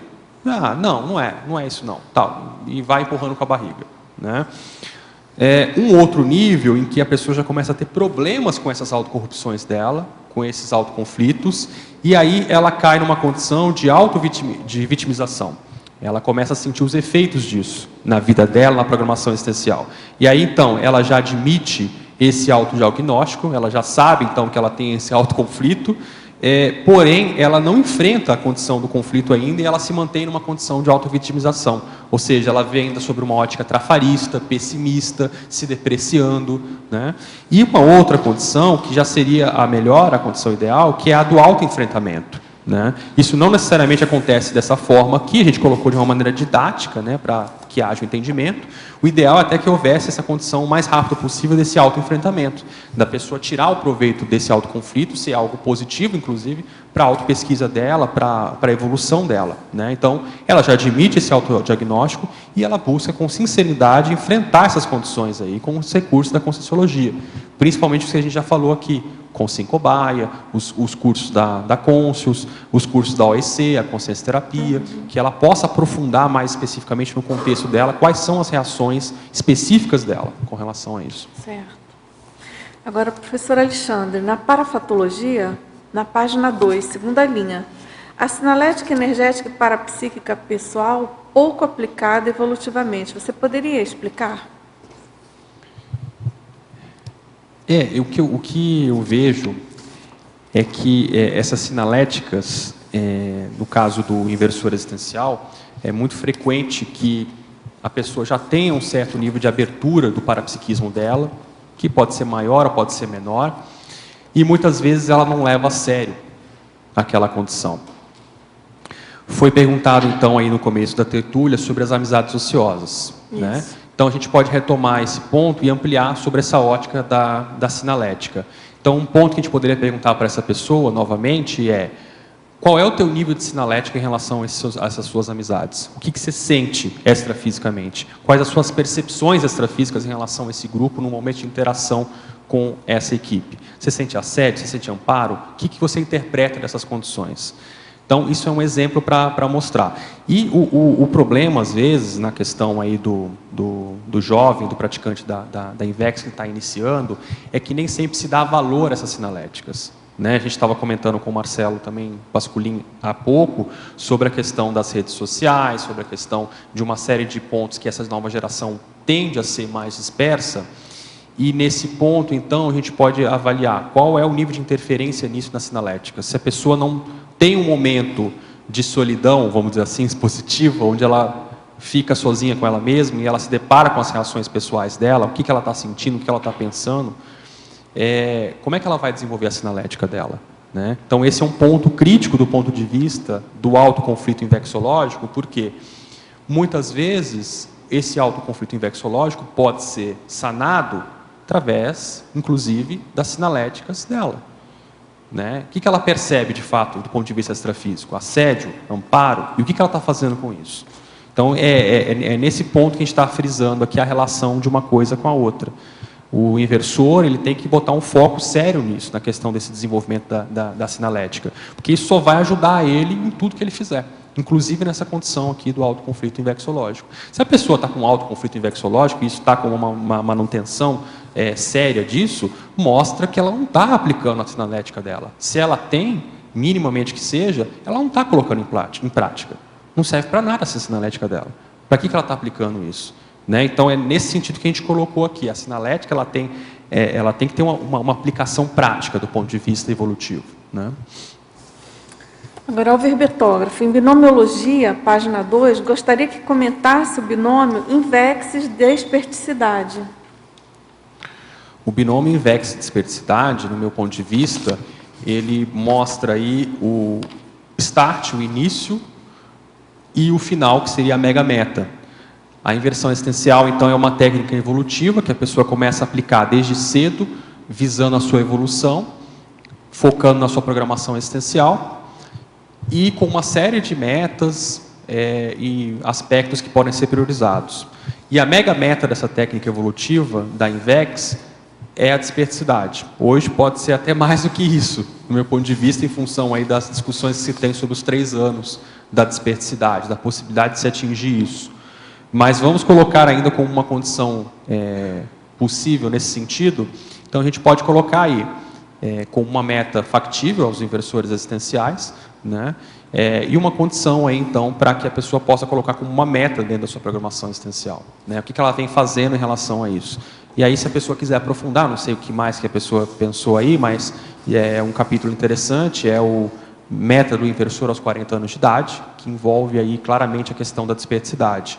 Uma outra coisa, se ela tiver interesse em aprofundar num tema, existe um verbete que eu fiz há pouco tempo, que ela pode pegar no site da Tertúlia, que chama-se Invexograma, que é a pessoa poder avaliar o nível da aplicação da sua inversão existencial até a desperticidade, como ela está em relação a isso. Então, se a pessoa tiver alguma curiosidade, alguma coisa, ela pode pegar esses materiais e dar uma olhada. Ou, se quiser saber algum ponto mais específico, pode perguntar de novo. Ah, sim, é verdade. Amanhã tem um outro verbete também, da despertometria. Exatamente, casamento. Dá para fazer o binômio, né? Invex, exatamente. Exatamente. Final de semana, binômio, Invex, despertometria. Agora, como quer falar? O Marcelo está escrevendo um livro sobre a meta dos inversores aos 30, né? Ou aos 40? Ah, então você já mudou. Muito bom. Ele queria escrever aos 30. Não pode mudar muito, hein, Marcelo? Já agora exatamente. Professor Nonato, em taxologia, na página 3, item 3. Minha filha, essa teletertuliana, ela é da Espanha. Sim. Minha filha de 17 anos é simpatizante da conscienciologia, sente familiaridade aos temas da multidimensionalidade. De personalidade singular, já fala 4 línguas e está na fase preparatória da Proexis. Seu teste vocacional acusa variadas frentes. Ainda não se posicionou no que deseja fazer da vida, pois se interessa por tudo. Baseada na questão da interassistencialidade, focada na conscienciologia, tento guiá-la numa decisão. Poderia sugerir alguma GESCOM ou verbete que possa ser eficaz nas reflexões dela? Olha, tem vários, aí eu vejo que a pessoa tem que ver o que interessa a ela. Se ela tiver interesse na questão da inversão existencial, você pode mandar um e-mail aqui para a equipe que a gente encaminha um livro para ela, de presente. Se a pessoa não tiver o livro ainda, eu posso encaminhar. É só você mandar o endereço, eu encaminho o livro para a pessoa. Eu tenho a impressão que ela não tem, não. Agora, me ocorreu aqui também o manual da Proexis, não é? Seria bom que ela está tentando se encaminhar? Não é? Eu não sei se esses livros já estão, se o manual da Proexis já está em download gratuito na Editares. Então, Teletertuliana, site da Editares, manda um e-mail conforme ele comentou para você receber o livro sobre a Invexis. Agora, também tem uma alternativa complementar, né? Leitura complementar, que a gente sugere é você baixar no site da Editares, fazer o download do livro Manual da Proexis, que eu acho tem que Nossa Evolução também. Tem o Nossa Evolução também, né? Dá boas informações aí, dicas, pode ser muito útil para ela. Indicando um verbete que a gente lembrou agora, acho que a Sandra Tornielli escreveu um que era sobre carreira profissional. E aí é interessante porque ali tem variáveis para a pessoa escolher, né, fazer a sua escolha profissional. Variáveis que às vezes a SOCIM não elenca, né, na hora dessa decisão. Interessante. É verdade, esse verbete acho que pode ser muito bom também. Você pode fazer o download aí do site das tertúlias. Carreira profissional. Carreira profissional. Dulce, não sei do temperamento dela, do estilo, mas uma coisa que pode ajudar, talvez, é ela aplicar a técnica das 5 horas de reflexão. Né? O inversor, um dos maiores coadjuvantes do inversor é o amparo extrafísico. Então, uma condição dessa, em que ela vai parar, ela vai estar numa fase crítica de decisão, algo que vai decidir aí o rumo de uma boa parte da vida dela, do tempo que ela vai despender, dos interesses, das suas atuações, ela parar e fazer a técnica das 5 horas de reflexão, ela pode ter muitas inspirações interessantes e também tem um verbete que ela pode ler e aplicar, né? Isso. Tem o verbete da técnica das 5 horas. Agora, o nome desse verbete é a escolha da carreira profissional, da professora Sandra Tornielli. O livro Inversão Existencial também tem um capítulo que a gente traz sobre isso, sobre trazendo escolha. algumas Então, variáveis. Tá perfeito, pacote aí completo. Exato, Só entrar em contato que a gente... Você deu um e-mail para ela para entrar em contato? Pode ser, não é melhor pode ser, mandar e-mail para... Você pode mandar aqui, então e-mail para cá, para Tertúlias. Isso. E a gente vai encaminhar. Tá bom? Alexandre. Oi? Por favor. Na página 2, em parafatologia, na 4ª linha, você trouxe aqui os acidentes de percurso parapsíquicos. Eu entendo que muitos jovens têm a questão da ectoplasmia. Você podia linkar, então, com o autoconflito, os acidentes?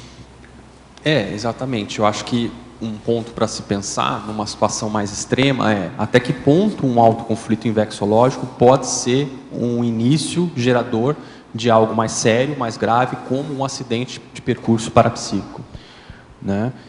E levando até, muitas vezes, a perda, a impossibilidade de praticar mais para frente a técnica da INVEX, dependendo da profundidade desse acidente de percurso, que pode trazer algumas limitações. Então, esse é um ponto para fazer essa reflexão. E aí ela vai avaliando isso, às vezes, em mini acidente de percurso, porque muitas vezes um acidente de percurso mais sério, ele não acontece sem antes precedentes de pequenos acidentes de percurso. Então, é muito importante a pessoa ter isso em mente, assim, sabe? Pequenas situações, pequenas coisinhas que vão dando errado, ela botar o freio de mão um pouco, porque isso pode ser um indicativo de algo mais sério, chegando um assédio interferindo mais seriamente. Geralmente o jovem não associa, né? Vão acontecendo os avisos e não tem associação. Sim. E eu queria a tua sugestão, no caso de alguns jovens que têm, vamos dizer, 5 características, ou 90% das características que poderiam utilizar ou aplicar na técnica da INVEX, mas naturalmente, sei lá, já teve um aborto, alguma coisa desse tipo, e ele já sabe que ele é reciclante. Mas ele tem a idade, é jovem, e ele teria a possibilidade de, como reciclante, atuar como reciclante, se posicionando reciclante. O que acontece? O jovem fala, não, eu sou reciclante, e aí vai embora. Sim. Interessante, né? Eu queria a sua posição sobre isso. A gente tem vários casos, assim, casos positivos, né? O problema mais sério é a pessoa assumir a condição dela, né? E até do ponto de vista de retificação, se ela identifica isso, ela pode escrever uma GESCOM em cima disso, ela pode escrever um verbete em cima disso, um artigo, né, colocando isso, mas o problema é que nem sempre é fácil esse enfrentamento, né? Se existe alguma coisa que entrou assédio, então, é mais difícil ainda, porque a pessoa primeiro tem que enfrentar esse assédio que entrou. E esse é o problema maior que eu vejo, né? Eu já cheguei a fazer pessoalmente convite para algumas pessoas para fazer curso, para fazer verbete, para fazer um livro sobre o tema de algum aspecto que levou ela a perder a inversão, mas às vezes é um aspecto muito singular, muito claro, muito óbvio, e para a pessoa às vezes está até bem resolvido. Só que você percebe que não está totalmente em função dessa dificuldade da pessoa em lidar com o tema, em aprofundar um tema. É como se aquilo levantasse a poeira de algo que ela ainda não dá conta de enfrentar aquilo. Mas seria muito positivo, do ponto de vista de exemplo, de casuística, de situações desse tipo. Até porque num caso desses, o que acontece? A pessoa ela acaba jogando até a questão evolutiva de lado e ela vai para outro extremo, esquece, não pensa mais e perde a oportunidade. Né? Aí a pessoa carrega muito no erro, né? E ela não percebe que a INVEX, ela é um meio, ela não é a finalidade. Mas aí é um problema de autoimagem, de ela carregar demais nas tintas com ela mesma, com o erro dela, e que às vezes aquilo ali não é algo que vai trazer tanto impacto assim, né? Em alguns casos vai trazer sim, mas não é algo que possa, não é algo irreversível do ponto de vista da programação existencial dela. Então, ela tem que aprender a avaliar que há uma diferença entre estratégia evolutiva, técnica evolutiva e programação existencial. Né? Então, são duas situações diferentes. Diferencial. Obrigada. Alexandre, eu queria que você explorasse uma situação, ver se consegue me ajudar a refletir. Logo que eu cheguei em Foz do Iguaçu, eu vi e me deparei com algumas situações de pessoas que eu identificava ou tinha um reconhecimento em relação ao resultado que ela tinha em termos de ProEx, em termos de assistência, muitas vezes até muito maior do que aquilo que eu conseguia efetivar, inversores e tal, e que alguma dessas pessoas começaram, cada um com seu caso particular, mas começaram a ter um afastamento da conscienciologia. Eu lembro que logo que eu cheguei em Foz isso me impactou. E eu comecei a procurar estudar essas situações porque eu pensava assim, bom, se aconteceu com fulano, ciclano, pode acontecer comigo e eu não quero que isso aconteça. E nessas situações, depois de alguns estudos e tentar entender um pouquinho a casuística de cada um dentro daquilo que eu conseguia fazer heterocrítica, eu coloquei como ponto convergente ou ponto comum de todos desses casos que eu estudei, justamente um autoconflito, não necessariamente em relação à INVEX, mas em relação à própria conscienciologia. Só que um autoconflito que muitas vezes era uma fissura boba, que você olhava assim e falava, não é possível que essa pessoa caiu fora em virtude disso. Aparentemente uma situação que ela daria conta. Só que aquilo, no meu entender, se avolumou, era uma fissura pequena, e aquilo ao longo do tempo, passa 10, 15 anos, a pessoa não mexe, e aquilo vira um monstro. Então, não sei se você concorda com essa interpretação, sei que esses casos você também, a maioria deles você conhece, também a gente já conversou algumas coisas a respeito, mas como é que você interpreta essa situação de um autoconflito, aparentemente que a pessoa desdenha, que ela coloca isso como algo pequeno, que frente ao próprio trabalho que ela faz na conscienciologia e na ProEx é algo de fato pequeno, só que aquilo, quando não é trabalhado, aquela fissura boba vira algo gigante, acaba colocando ela numa mini dissidência, enfim. Como é que você interpreta isso e, principalmente, como é que tu vê o crescendo disso, vamos dizer, um fluxograma disso, vamos dizer, a geração dessa situação de mini dissidência? Olha, a primeira coisa que eu vejo, Felipe, é assim, cada vez mais eu venho pensando sobre essa questão, e o que eu vejo é que a gente não pode ter expectativas em relação às pessoas, sabe? As pessoas são o que elas são, e muitas vezes a gente interpreta errado, tanto de um lado quanto de outro. A gente pode interpretar errado por superestimar uma pessoa, achando que ela é o máximo, sendo que na realidade ela está cheia de fissuras, e aquilo às vezes é uma bomba relógio. Eu vou dar até o próprio exemplo, mas é um exemplo positivo no caso, mas que eu percebi bem isso claramente no estudo da biografia do Juscelino, que era uma personalidade fora de série, né? A vida dele está aí, os resultados estão aí. No entanto, se você aprofunda na personalidade dele, ele era uma personalidade muito fissurada, em vários pontos, né? E todos nós somos assim, temos qualidades, temos problemas, temos defeitos. O problema é que, por trás dessa personalidade, às vezes, que, por exemplo, no caso dele, bem-humorado, extrovertido, parecia ser uma pessoa bem resolvida, fazendo, realizando, existia uma personalidade que outras pessoas não enxergavam, e aí é o problema da expectativa. Muitas vezes eu comecei a pensar muito a partir desse estudo dessa personalidade, de como a gente se engana em relação às pessoas. Às vezes a pessoa, por uma condição, ela mostra extroversão, bom humor, mas aquilo às vezes é um escudo para não ver a real personalidade dela, ou uma parte da personalidade dela que não está aflorada. E aí vem à tona aquele lado da pessoa que ninguém conhece, ou poucas pessoas conhecem, e aí, nossa, mas que coisa. Mas na realidade o que faltou foi uma visão mais assertiva sobre a pessoa. A visão que a gente tinha sobre a pessoa era algo parcial. E, por outro lado, existe a outra questão também. Às vezes, a gente não dá nada para uma pessoa e a pessoa é muito mais do que aquilo que a gente está vendo. Né? Às vezes a pessoa se coloca para baixo, às vezes a pessoa se acha um lixo, às vezes a pessoa enfatiza os trafares dela, mas ela tem muito mais maturidade do que a média das pessoas e está tirando o corpo fora. Então essas situações são muito difíceis de ver, assim, e eu tenho procurado pensar bastante nisso, assim, de uns tempos para cá, de ver mais como as pessoas são. E aí muitos conflitos acabam aparecendo, muitos problemas, em função dessa dificuldade da gente enxergar as pessoas como elas realmente são. Né? Nossa, fulano, aconteceu isso com ela. Olha, nenhuma surpresa. Por quê? Porque quem conhece mais a pessoa sabe que é assim. Ou, às vezes, a gente tem essa surpresa realmente com a pessoa porque a gente não conhecia ela de fato assim. Né? E assim são vários casos. E esse outro lado também da pessoa que a gente não dá nada e, nossa, mas que pessoa fora de série, como isso, que coisa, aquilo surpreende positivamente. Por quê? A pessoa está na moita, a pessoa está escondida, a pessoa não está mostrando quem ela é. Né? Então, o que eu vejo principalmente, Felipe, é a gente tem que ter essa maturidade, desenvolver mais esse traço de enxergar mais as pessoas como elas são. Essa é uma dificuldade que eu acho que a gente vai ter que desenvolver aqui na CCCI cada vez mais. Enxergar as pessoas com um realismo maior. A tendência nossa é ser extremista. Ou é uma coisa ou é outra. Ou a pessoa é isso ou é aquilo. E não é assim. E não é assim, né? Então, a gente precisa aprender a ter mais maturidade para ter mais assertividade nessa visão em relação às pessoas. Ninguém é totalmente bom ou ruim, ou a pessoa pode ter um traço muito bom que também pode ter coisas ruins naquele traço, e o contrário, entendeu? Então, assim, essas questões são muito sérias a gente pensar. Realmente, a gente tem que ir com muita calma, com muita...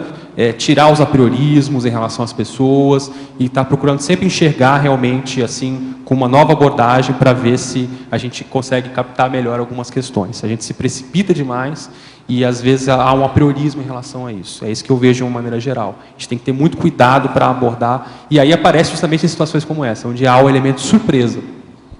Surprise. Mas por que surpresa? Porque a gente não tem maturidade para enxergar as coisas como são. Assim, né? Tanto do lado positivo quanto do lado negativo. Uma surpresa positiva, como assim? Aquela pessoa conseguiu fazer isso, isso, isso? Não, não é possível. E, por outro lado, a surpresa negativa. A pessoa fez isso, uma coisa tão anticosmoética, tão básica, não é possível. Então, um erro de ambos os lados, assim, de observar a pessoa como ela realmente é. Agora, porque isso foi logo que eu cheguei em Foz, que muita gente relata, né? Chega em Foz e começa algumas preconceitos, alguns priorismos começam a cair, porque a gente começa a viver com outras pessoas que às vezes a gente tinha como nossos professores, pessoas que nos ajudaram em algum ponto crítico da própria conscienciologia. Mas como é que você vê essa expressão que você usou, porque é isso que me chama a atenção, essa questão da bomba relógio, que aparentemente é uma fissura, entre aspas, simples, mas que aquilo começa a volumar, começa a gerar uma série de acidentes de percursos, a pessoa não mexe, não faz a recim, que às vezes até os fatos mostram que é prioritário, mas ela vai deixando de lado, e aquilo se avolume e vira uma bomba relógio. Como é que tu vê isso, não só dentro da invexologia, mas o autoconflito de modo generalizado? Não, o problema aí da bomba relógio que eu falei é às vezes a omissão, né? O problema da omissão e da subestimação. E aí acho que envolve bem o trabalho de vocês aí da Unicim, né? Que aí o ponto principal não pode ter essa ingenuidade e não pode ter essa omissão, do ponto de vista de não vislumbrar uma consequência mais grave em relação a algo. Né? Acho que do ponto de vista do conjunto seria mais isso assim que eu vejo. Assim, né? Talvez um ponto mais sério que eu vejo é que talvez tenha que tomar cuidado com isso daí, com essa questão da subestimação, de não, né, deixa aí e tudo mais, e aí acaba acontecendo um problema mais sério, alguma coisa. Não sei se você concorda, mas eu vejo que às vezes existe o timing da recim, ou seja, você está numa determinada situação, num determinado momento, que existe uma série de fatos convergindo para uma determinada necessidade de mudança, e que às vezes é o momento de você mexer naquele ponto e a pessoa ela subestima ou ela leva isso com a barriga e chega numa situação que às vezes ela perde o time e vira uma situação crítica, né? Não sei se você vê lógica nessa questão de... Não, eu penso, por exemplo, uma coisa que me veio em mente agora é igual o curso de campo. Tem certas coisas que você, se você está na equipe ali, que você não pode deixar passar. E se você subestima, vai dar um problema. É por ali que vai entrar o assédio. Entendeu? Então é mais ou menos por ali. Agora, mas como em relação à pessoa vai se agir, aí são outros 500. Mas em relação ao trabalho, eu vejo que é isso. Tem que calçar de uma tal forma que as consequências não sejam graves do ponto de vista do resultado do trabalho, né? Curso de campo exemplifica bem isso, assim, entendeu? Porque tudo bem, a pessoa pode fazer um erro, pode cometer alguma coisa, etc e tal, mas aquilo não pode interferir no trabalho num nível muito grande, né? Ou para colocar um duplo, não colocou, ele cai durante o campo, abre aquele clarão no meio do campo. Exato. Agora, o timing da reciclagem é muito sério, né? Porque às vezes é o que você falou, eu penso também que tem toda uma convergência de fatores para você entrar e reciclar. Se você perde aquele timing depois, parece que há um recuo de amparador, há toda uma divergência de sincronicidade, enfim. Fica tudo mais difícil. É a questão que, né, o pessoal às vezes até coloca do valor do retomador de tarefa também, né? Fica muito mais difícil. É uma situação muito mais complexa, né? Então a gente tem que ficar bem atento. A questão do timing aí, do momento, do aqui e agora, né? Do momento de agir, sem ficar pensando em fazer o ideal, mas fazer o que dá, né? Com certeza. Entendendo aí os nossos limites. Agora, você quer perguntar? Tem mais perguntas? Alexandre, com relação ao que se falou há pouco, relativamente à nova geração que está se vendo aí, uma televisão publicou há poucos dias uma reportagem sobre certas escolas e o que se destacou é que, diferentemente do que era nosso tempo, que os meninos é que brigavam, se agarravam, as meninas, os jovens, os adolescentes estão brigando por qualquer coisinha. Inclusive, saiu até há poucos dias uma que estavam brigando e uma cedeu uma faca para a outra e ela matou a menina. Então, esse fato realmente é impressionante. Mas eu queria só fazer uma pergunta aqui na principiologia, teu último princípio da afinidade. E a pergunta, a questão é: afinidade a quê, com quem, para que, só o princípio, ou com relação ao verbete? É porque aí, né, o que acontece é justamente isso. A pessoa que fica no mais ou menos, ela atrai o quê? A pessoa mais bem posicionada, ela atrai algo mais focado, né, com aquele foco especificamente dela. Então, você está escrevendo lá o livro, né, fazendo um estudo biográfico lá, você começa a atrair uma série de coisas relativas àquela temática, àquele contexto e tudo mais. A pessoa que está no mais ou menos, seja no contexto pessoal ou de alguma coisa, né, o que acontece? Ela pode atrair várias coisas, né? E aí, essa questão do princípio da afinidade, é interessante ela avaliar, porque nesse contexto do autoconflito invexológico, vamos supor aqui, vamos pegar um item só para exemplificar, para ficar mais claro. Vamos pegar um ponto aqui mais sério. Item 8, duplismo. Não, vamos pegar um outro aqui, sexualidade. A opção pela monogamia interassistencial em relação a relacionamento afetivo sexual maduro, em detrimento da promiscuidade sexual egóica geradora de interprisões grupo-kármicas. Se a pessoa está no meio termo em relação a isso, quanto a INVEX, o que ela vai atrair?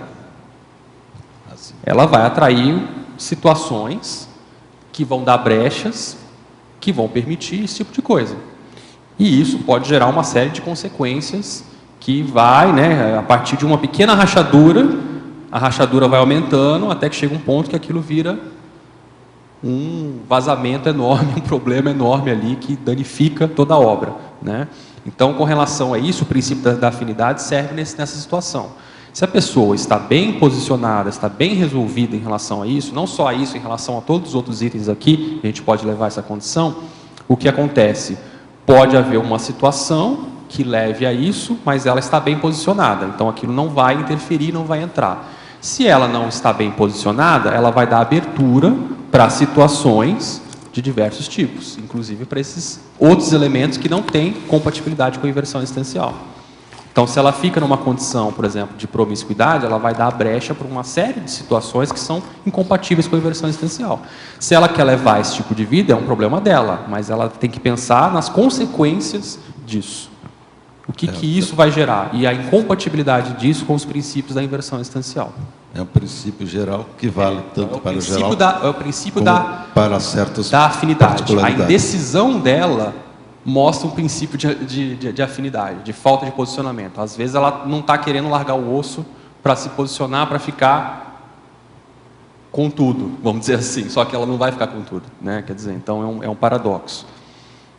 Agora, com relação a isso que você falou, Elcardio, eu lembrei aqui de um outro exemplo, né, com relação à televisão, né, que você citou, uma outra pesquisa que foi feita, que eu vi, que foi bem interessante, em relação a essa nova geração, falando do ponto de vista profissional, colocando que os pontos positivos e outros nem tantos, né? Os pontos positivos dessa nova geração. Essa nova geração entra no mercado de trabalho para assumir postos mais preparada do que a anterior. Então, ela entra com mais conhecimento, ela entra muitas vezes com mais idiomas, conhecimento de mais idiomas, mais viagens internacionais, porque antigamente era mais difícil fazer viagens internacionais, hoje é mais fácil, intercâmbio, etc. e tal. Por outro lado, ela entra com maior dificuldade de lidar com o fracasso. Ou seja, então quando ela recebe uma crítica, quando o trabalho dela fracassa, ela não consegue lidar melhor com aquilo. Há uma imaturidade, vamos dizer assim, um certo infantilismo com essa condição, né? Porque, então isso mostra um pouco dessa condição também da diferença entre uma geração e outra. E aí esse é um problema, e isso interfere com a técnica da INVEX, que o Marcelo perguntou também anteriormente, que é preciso saber lidar com os nossos fracassos. Então, se a pessoa não sabe lidar bem com isso, ela vai ter dificuldade de lidar com a técnica da INVEX. E esse fracasso dizem muitos que é pela quantidade de jogos que tornam a pessoa, o jogador, invencível. Então, ele acha que sempre vai ganhar, ou pela própria competitividade nos esportes, né? Que levam a sempre... E são as interações superficiais também, né? Isso. A pessoa tem lá, igual aquela piadinha lá que a pessoa tem 2.000 amigos no Facebook e no velório dela aparece 5 pessoas, né? As incongruências. Exatamente. Então, quer dizer, são relações superficiais. Ela tem 2.000 amigos no Facebook, mas o que isso significa na prática? Né? Então, essas relações superficiais levam ela a amadurecer menos do ponto de vista emocional e de convivência. Isso, né, levando em consideração casos gerais, mas não, cada caso vai ser um caso.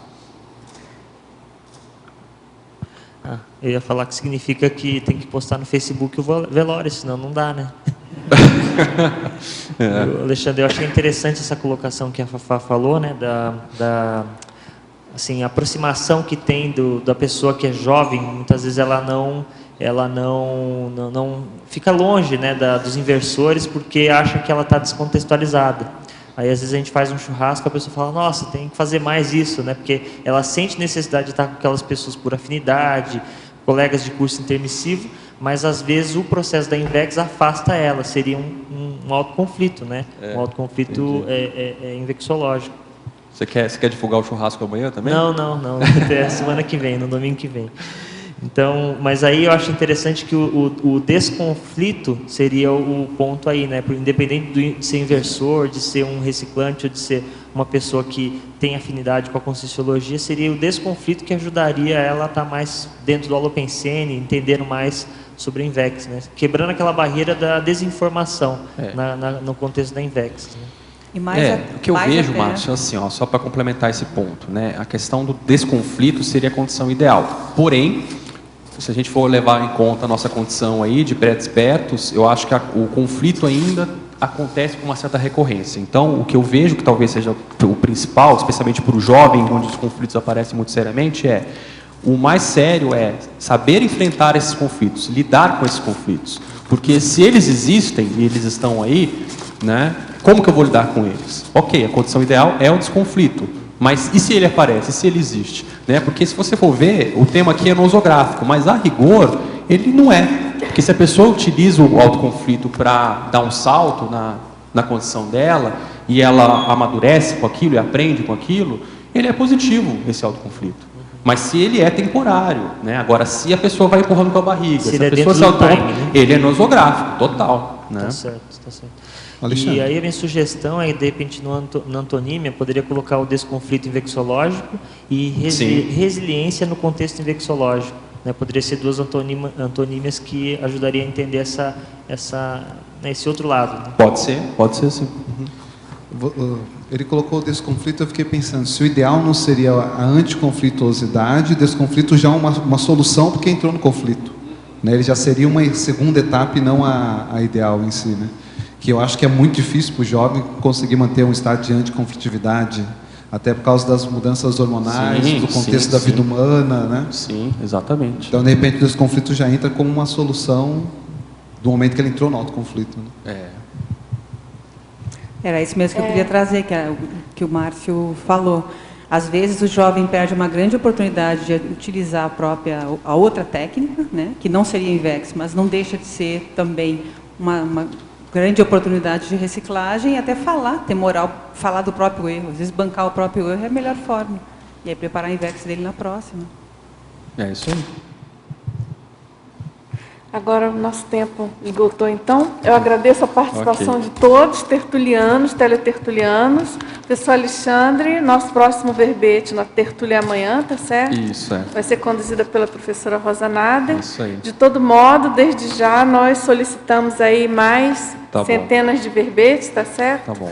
Mais uma amanhã. Isso, um de cada vez, mas enfim...